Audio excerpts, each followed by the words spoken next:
Space nerds! Welcome to Space Games Weekly. This week's theme feels like base building, spaceship building, and space station building. But no, none of that is in Star Citizen. Are you crazy? But first, before we get completely started, let's talk about the greatest space game of all time. That's right, Battlefield.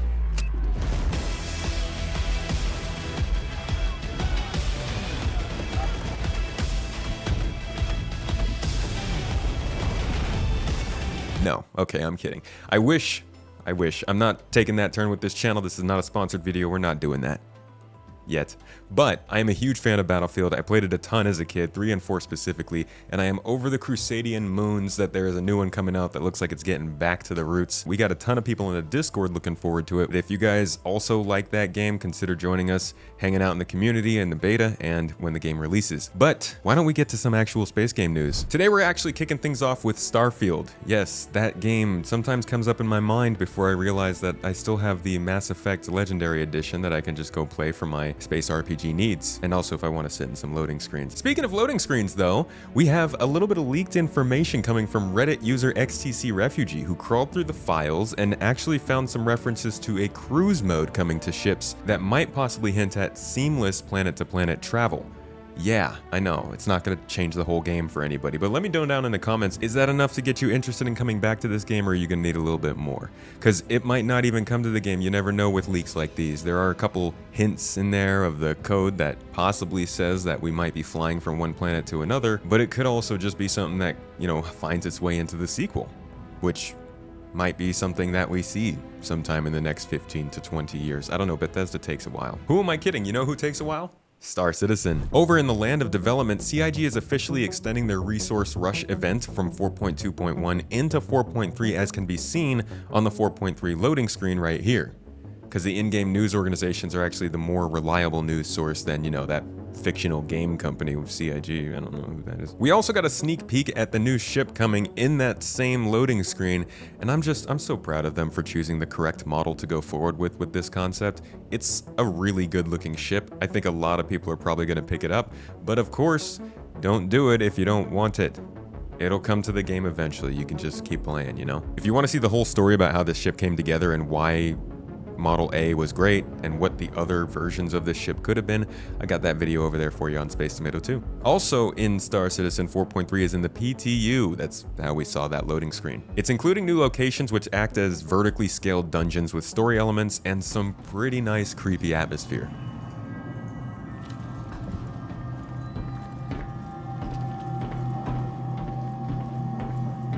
There are a lot of questions as to whether these are truly PvE locations.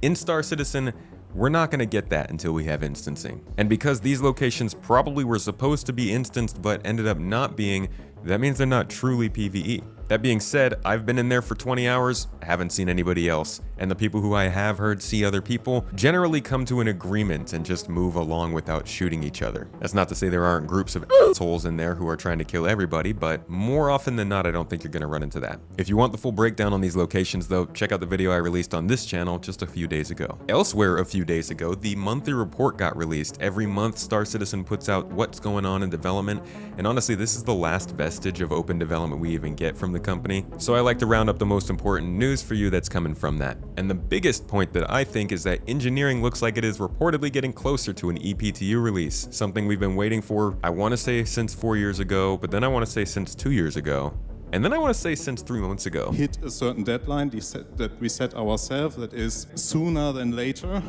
We've had a lot of statements about this gameplay coming to the game, so don't take this as gospel that it is coming anytime soon, but it looks like they're getting it into the tech preview preparation. Step 8 out of 14, I don't know. This first edition we're gonna see will feature power management and fire control across ships, but we still aren't sure if it's gonna hit every ship or just be a certain handful of them. I feel like this feature has been delayed so that they can cover all ships across the board, but they still haven't confirmed that, and if they don't, I will flip a table. Elsewhere on the monthly report, we got some ship news. I know you guys are interested in that RSI Apollo. Yee! The Apollo has passed the LOD 0 stage, which falls in line with it releasing later this year. Still not really any news about gameplay improvements coming with it though. The RSI Perseus has also reached LOD 0 and represents possibly the biggest ship release of the year, likely for IAE in November.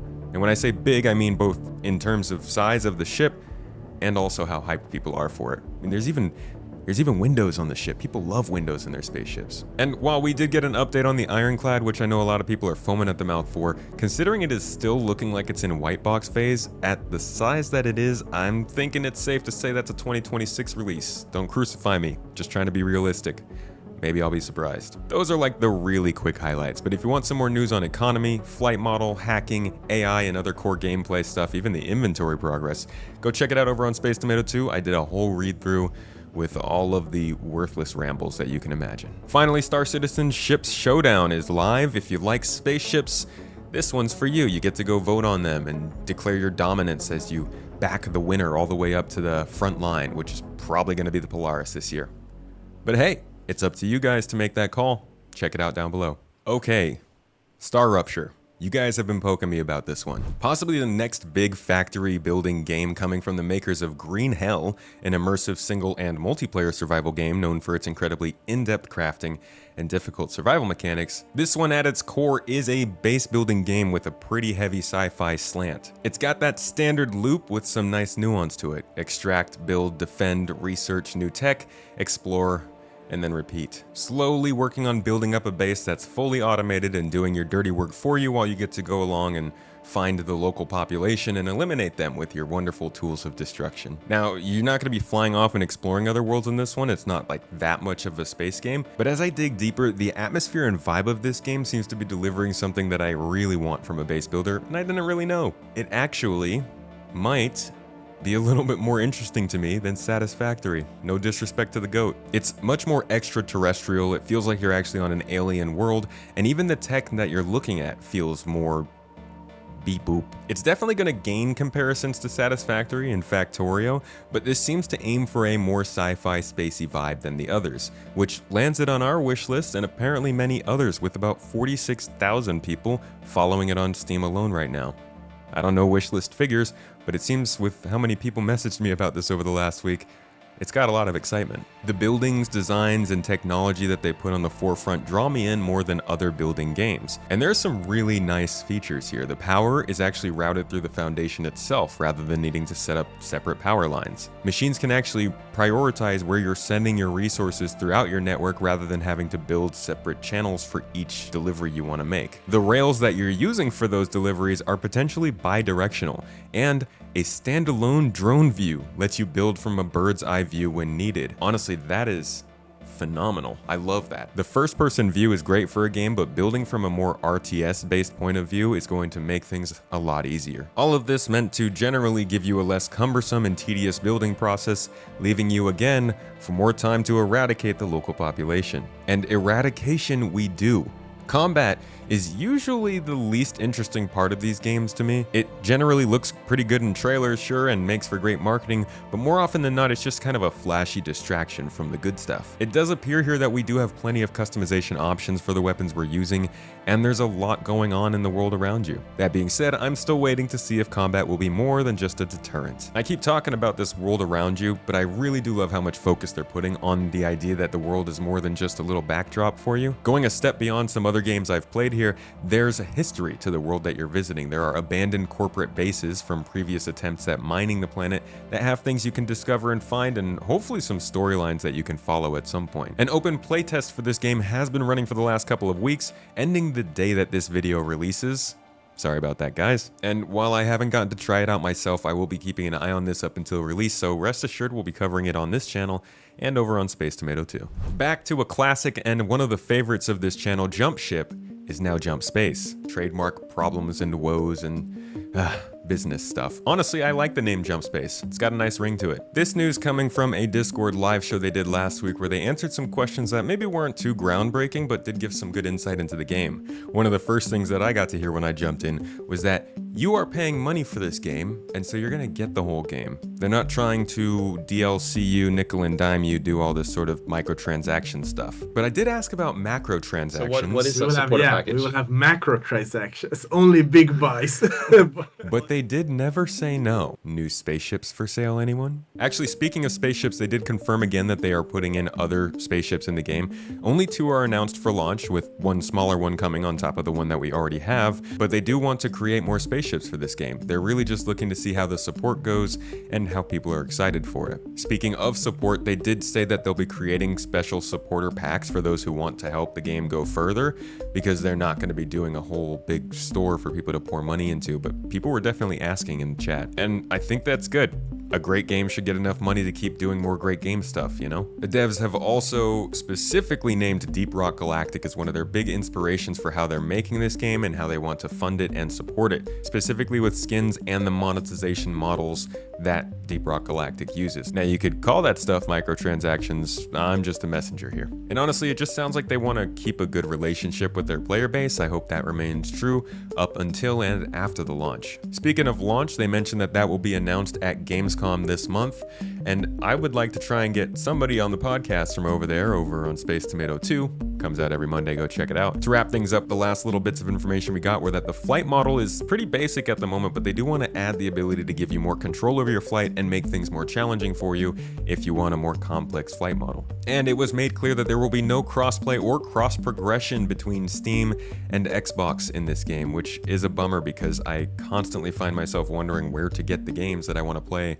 on my Xbox and on my computer. Elsewhere in the building genre of space, Era 1 has hit early access this week, and it's definitely an early access title, but the buzz, oh, it's buzzing. And this one has a pretty unique premise. The official About section reads, in a future where Earth's resources were depleted, humanity embarked on the Great Colonization, expanding to other planets. Okay, I'm gonna stop you right there. This already sounds like WALL-E with more violence and less hamburger smoothies, which is a travesty. This game is coming from Homeworld modders known as Team Complex, and it definitely seems to scratch the itch that many Homeworld fans were looking for from Homeworld 3. We won't talk about that.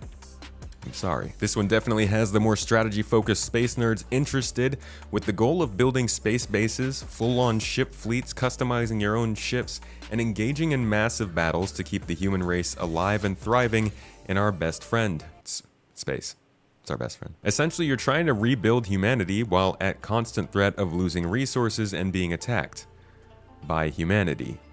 They just have mutations. And you get to look pretty while doing it. If you can build pretty spaceships, I can't, so these are the kinds of games that I generally stay away from. Honestly, the graphics look a bit to me like if StarCraft was in space, and that's not necessarily praise, I just think it has a unique look to it. And some people will probably like that crunchy aesthetic more than the more hyper-realistic stuff that we see from something like Falling Frontier, which is also an amazing RTS style game. The game itself is heavily focused on building and customizing both spaceships and star bases. And it's also single player only for now, which I know takes it away from a lot of people's wish lists, but it does sound like they want to add multiplayer support sometime in the distant future. I have yet to get hands-on on this one as well, and the reviews are only just starting to come in. Regardless, it puts a solid spin on the space RTS scene, and for that reason, you should probably know about it. This was a hefty week with some thick news, but as you guys know, there is so much more to go over every single week. As always, you can subscribe here and check back next week for some good space game news. Please poke me down in the comments if you want me to go over something that I missed here. And if you do want to support what we're doing here, because these videos definitely do not perform like our normal ones do, you can join all those lovely people down below. They keep this happening, they keep this going. If you decide to join them, you'll get some live podcast access, early access to the podcast if you missed the live show, exclusive videos every month I like to make for the folks. Just check us out down below and join as a YouTube member, or you can become a Patreon supporter. Thanks for watching. Catch you next week.